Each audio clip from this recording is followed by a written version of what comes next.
Olá, começa agora para todo o Brasil o programa Pauta Aberta. Sejam bem-vindos. Sejam todos bem-vindos e bem-vindas ao programa Pauta Aberta, direto dos estúdios da TV Evangelizar, aqui em Curitiba. E a gente começa a edição de hoje chamando a sua atenção para essa notícia importante com relação ao coronavírus. Os testes da vacina contra a Covid-19 em desenvolvimento junto pela Universidade de Oxford e a farmacêutica AstraZeneca foram suspensos temporariamente, conforme anúncio nesta terça-feira. A empresa esclareceu que o protocolo de segurança foi acionado após um dos voluntários no Reino Unido apresentar reação adversa que pode estar vinculada à vacina. O laboratório não divulgou detalhes do caso, mas o jornal americano The New York Times informou que o paciente teve mielite transversa, que é uma síndrome inflamatória que afeta a medula espinhal. De acordo com a Universidade Federal de São Paulo, uma das responsáveis pelo estudo da vacina no país, a suspensão vale também para o Brasil. A Unifesp informou que 5.000 voluntários brasileiros já foram vacinados e que não houve registro de interferências graves na saúde. Segundo a AstraZeneca, o procedimento padrão de revisão dos estudos foi acionado e a vacinação foi pausada voluntariamente para permitir a revisão dos dados de segurança por um comitê independente. Para que uma vacina chegue efetivamente ao mercado, ela passa por vários processos de desenvolvimento divididos em várias etapas, como pesquisas em laboratório, testes em animais e depois em humanos em grande escala. Tudo para comprovar a segurança e eficácia. Por isso, são necessários meses e até anos de apuração e testes clínicos. E até que essas etapas sejam concluídas, é importante ter cautela e paciência. E é justamente por isso que 9 empresas farmacêuticas dos Estados Unidos e da Europa se comprometeram a seguir rigorosamente os critérios científicos na produção de um imunizante contra o novo coronavírus. O compromisso é não pular etapas nem desrespeitar normas e padrões exigidos pela ciência. As farmacêuticas asseguraram que uma possível vacina só será encaminhada para aprovação se tiver passado pela fase mais avançada de testes e for comprovadamente segura e eficaz. Sustento ainda que a prioridade é garantir a segurança e o bem-estar das pessoas que serão imunizadas. Essa ação conjunta é considerada histórica e foi assinada por empresas que trabalham na produção de uma possível vacina contra o novo coronavírus, como a Pfizer e a AstraZeneca. A iniciativa acontece em meio a uma corrida global para a produção de um antídoto contra a Covid-19.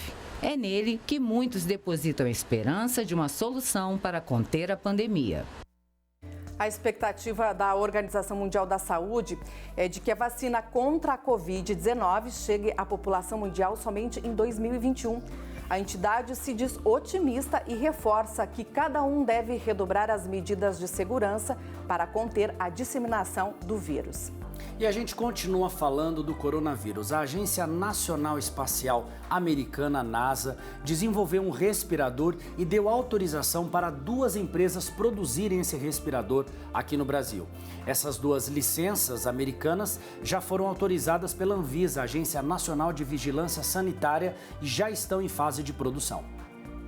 O respirador foi criado no laboratório de propulsão da Agência Espacial dos Estados Unidos, a NASA, que liberou a patente do equipamento para 2 empresas brasileiras, a Russer de São Paulo e o Serviço Nacional de Aprendizagem Industrial, Cimatec, de Salvador, na Bahia. É uma resposta da indústria brasileira no domínio de alta tecnologia e capacidade de produção. O respirador é item essencial nos hospitais que recebem os pacientes com coronavírus. A Agência Nacional de Vigilância Sanitária, Anvisa, já deu um aval para a comercialização do equipamento, que atualmente passa por adaptações nas empresas brasileiras. O projeto agora é começar a distribuir isso no território nacional, onde a gente possa ajudar nesse momento de de crise, aí, de pandemia, disponibilizando esse equipamento que é tão importante para salvar vidas. O projeto também conta com apoio financeiro da Embrapi, Empresa Brasileira de Pesquisa e Inovação Industrial, do Ministério da Ciência, Tecnologia e Inovações, que investiu no projeto R$530 mil. Estamos desenvolvendo então um projeto Embrapi com financiamento da Embrapi, que trata justamente de fazer as adaptações necessárias para o uso do respirador no Brasil, bem como o acréscimo de algumas funcionalidades adicionais muito importantes. Patrícia, a gente falando ainda sobre o coronavírus, infelizmente esse último feriado que nós tivemos aí de 7 de setembro, e aqui em Curitiba, e especialmente um feriado prolongado, né, até dia 8, infelizmente no Brasil inteiro nós tivemos várias situações, registros nas redes sociais dos desrespeitos, né, de desrespeitos às normas de saúde sanitária, ao distanciamento. A gente teve os casos no Rio de Janeiro, né, a praia lotada, as orlas lotadas, nós tivemos aí os bares lotados, as pessoas indo para o litoral de São Paulo, exemplo, a avenida, a rodovia dos Bandeirantes, a rodovia dos Tamoios, que dão acesso ao litoral norte e sul de São Paulo, lotados também. E o que os profissionais da área de saúde dizem, que é claro, o problema existe você contrair a doença, mas você contrair a doença e ficar em casa, ok. Só que as pessoas esquecem que é a vaga nos hospitais que é que preocupa exatamente todos os órgãos de saúde, a superlotação. E as pessoas estão nesse momento, parece que vivendo aquela falsa sensação de segurança, pensando, olha, eu acho que não tem mais pandemia, o vírus acabou, é uma falsa sensação. O vírus está aí e a gente precisa tomar esses cuidados, né? E lamentavelmente não é isso que a gente está vendo. E as unidades de terapia intensiva em vários estados, inclusive aqui no Paraná, exemplo, um deles é a cidade de Londrina, está com 99% da capacidade de ocupação. Exatamente. E uma decisão do Conselho Curador da Caixa Econômica Federal buscou equilíbrio na relação entre as regras de recolhimento do FGTS e os agentes financiadores de habitações populares. Novas medidas para a ampliação do crédito imobiliário foram divulgadas. Os agentes financeiros ganharam um prazo de 120 dias para fazer o pagamento dos financiamentos de habitação popular ao FGTS. A decisão foi tomada pelo Conselho Curador do FGTS e levou em conta os impactos do coronavírus na economia. Esse esforço que os agentes financeiros têm feito, e nós olhando aí para o agente financeiro aí pedindo isso aí, nós estamos olhando para esse esforço que está sendo feito para que o mutuário possa continuar na sua condição de ter essa moradia própria. Desde março, quem tem financiamento imobiliário pode pedir a pausa no pagamento por até 180 dias. Mas os agentes financeiros continuavam tendo de repassar os valores ao FGTS, mesmo sem receber do cliente. Com a decisão, as instituições que concederam financiamento das faixas 1,5 e 2 do programa Casa Verde e Amarela vão poder pausar o repasse de parcelas que venceriam entre setembro e dezembro deste ano. Reforço, não há qualquer tipo de prejuízo aos cotistas, né? Esses recursos vão entrar no FGTS, não nesse momento difícil por que passamos, né?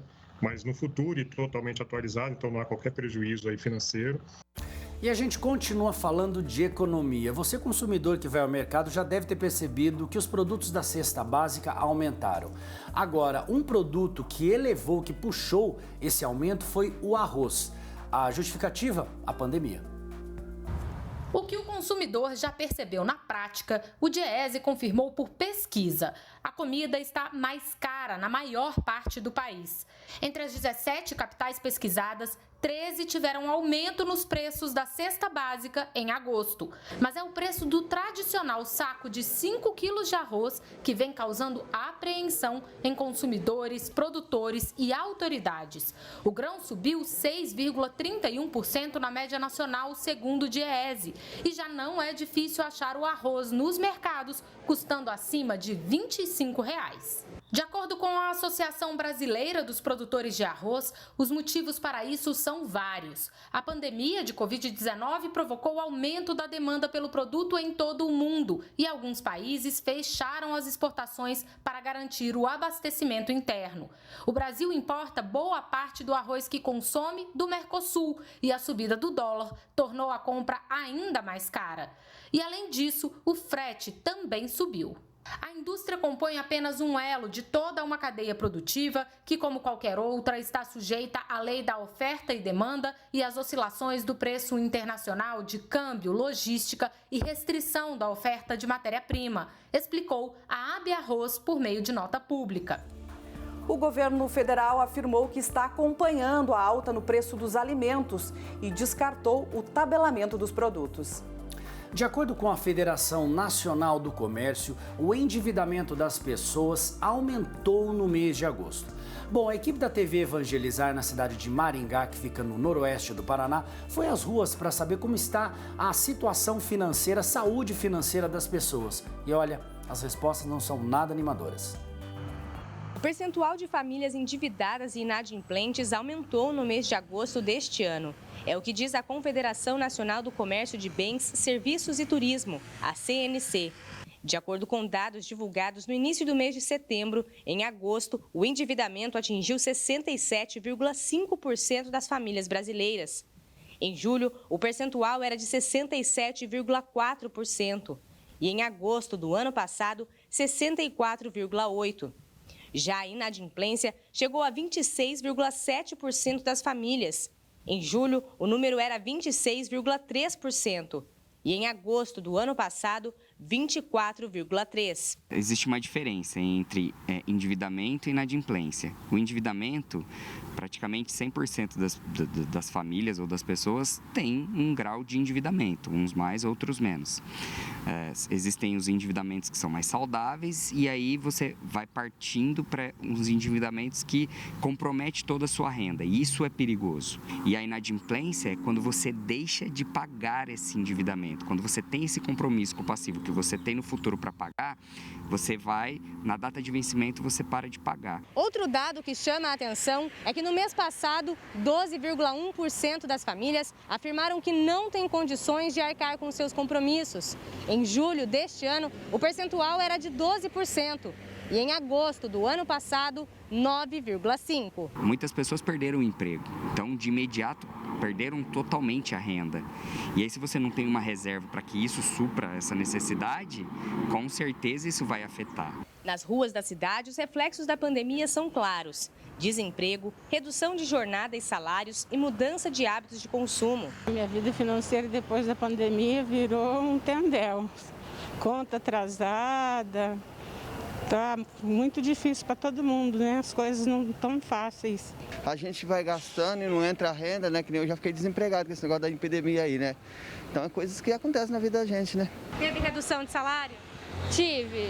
Eu estou trabalhando 30% na empresa e 70% pelo governo. As contas tá normal, tá tudo em dia. É só os cartões de crédito que a gente deu uma boa diminuída, né? Para não precisar pagar tão caro. Sentar, pegar ali um papel, uma caneta e colocar no papel tudo que ela deve. E aí começar por períodos. O que é prioridade de pagamento? O que são prioridades para eu pagar agora e que eu consigo saldar as minhas dívidas. Então dali ela já consegue saber quanto por mês aquela nova renda ou aquilo que ela perdeu, ela vai conseguir comprometer para começar a saldar essas dívidas. Isso é o principal. Por outro lado, há quem não teve alteração na renda familiar e está tendo a oportunidade de aproveitar o momento para regularizar pendências. Eu só tenho mais 2 dívidas para quitar. Acabei de quitar uma. Para mim está sendo bom. Eu estou aproveitando os ganchos do 13º que houve para conseguir quitar minhas dívidas. Agora é o momento das oportunidades, né? Até na renegociação da sua dívida, por exemplo, se você devia um X de juros, você consegue reduzir isso drasticamente. Muitas empresas vão isentar quase 100% esses juros que ele vinha cobrando, parcelar aquela dívida principal e fazer com que você consiga pagar. E agora a gente muda de assunto. O Tribunal Superior Eleitoral apresentou o Plano de Segurança Sanitária para as eleições municipais de 2020, programadas para novembro. Entre as principais mudanças estão o uso obrigatório de máscara, o horário estendido com o objetivo de evitar as filas e a utilização de canetas próprias para cada eleitor. Além disso, todas as sessões eleitorais terão álcool em gel para uso durante a votação.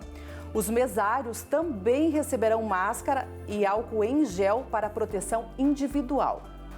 Pauta Aberta vai fazer um breve intervalo, a gente volta já já.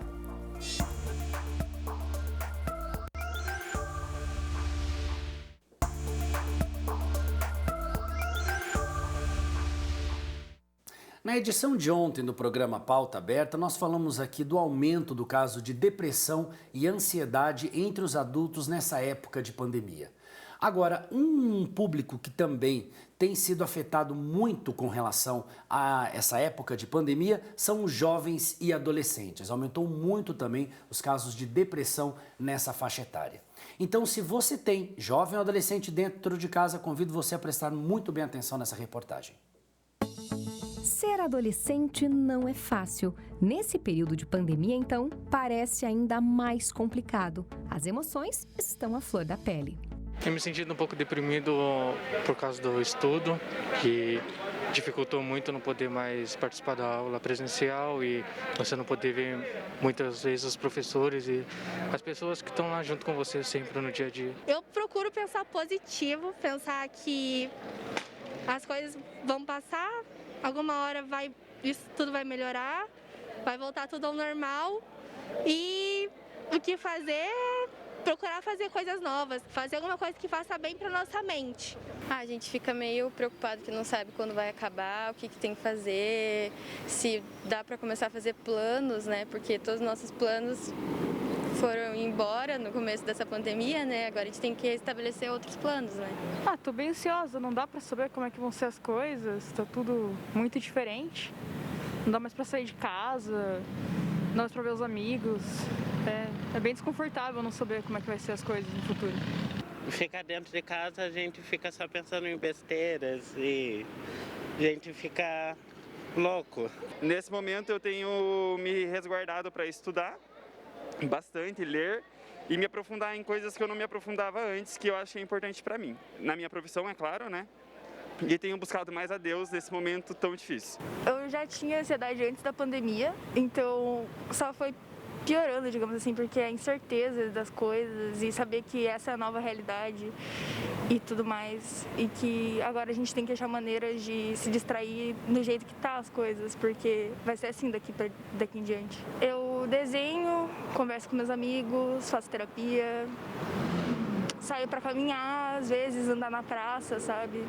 Essas coisas assim que ainda tem como fazer. Estima-se que no mundo, pelo menos 20% dos adolescentes passam por problemas psicológicos. As condições de saúde mental são responsáveis por 16% das doenças e lesões em jovens com idade entre 10 e 19 anos. De acordo com essa psicóloga, a pandemia só agravou a situação. O que é mais perceptível são os altos níveis de ansiedade. O Brasil é o país mais ansioso do mundo. E com a pandemia e o isolamento, os jovens que já tinham um transtorno de ansiedade estão com esses comportamentos exacerbados. Dobrou a carga emocional da ansiedade do jovem com o transtorno. E os jovens que não tinham transtorno de ansiedade começam a dar sinais que algo não está muito bem. Segundo esse psiquiatra, o que mais preocupa é que o consumo de bebidas alcoólicas ou outras substâncias aumentou entre os jovens nessa fase. O risco de usar álcool mais do que o habitual pode fazer com que o álcool se torne um hábito. O jovem estaria utilizando o álcool para substituir alguma coisa, substituir a sensação de prazer, a sensação de saciedade com as relações, com a vida, com a prática de esportes, né? Que também isso ficou limitado. E esse indivíduo pode desenvolver um certo tipo de gatilho que desencadeia o início de um ciclo de uma doença que, por vezes, pode perdurar para o resto da vida. O primeiro profissional a se procurar realmente é o médico. Após isso, dependendo do tipo de situação, aí há os encaminhamentos, né? Então, um tipo de terapia, um tipo de psicoterapia, abordagem familiar, abordagem individual, isso a gente vai indicar na sequência. Para evitar o pior, alterações no comportamento devem ser observadas pelos pais. Ele está mais irritado, ele passa mais tempo fechado dentro do quarto, ele está sofrendo de insônia, ele não consegue dormir, ele teve alteração de sono, ele está com alteração alimentar, ou ele come demais ou ele come de menos, né? Irritado, ansioso, todos nós estamos, mas quando isso se torna frequente e muito intenso, é sinal que esse jovem precisa de ajuda.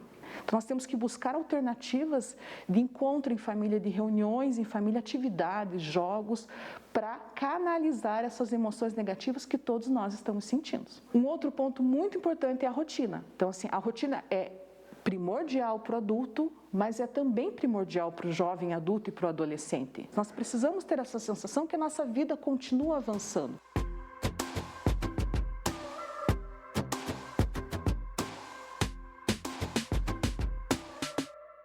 O dia de Nossa Senhora da Luz dos Pinhais, padroeira de Curitiba, teve programação especial e adaptada às normas de segurança sanitária da pandemia. Espiritualidade e devoção marcaram o momento. Nossa Senhora da Luz dos Pinhais, padroeira de Curitiba. Uma devoção que começou em Portugal no século XV e teve início na capital paranaense em meados do século XVII, quando os primeiros habitantes chegaram à cidade à procura de um local para construir uma vila. Traziam com eles uma imagem da santa. Foi pedido para um dos caciques, um dos indígenas que aqui moravam, que indicassem qual seria o melhor local para a construção desta vila.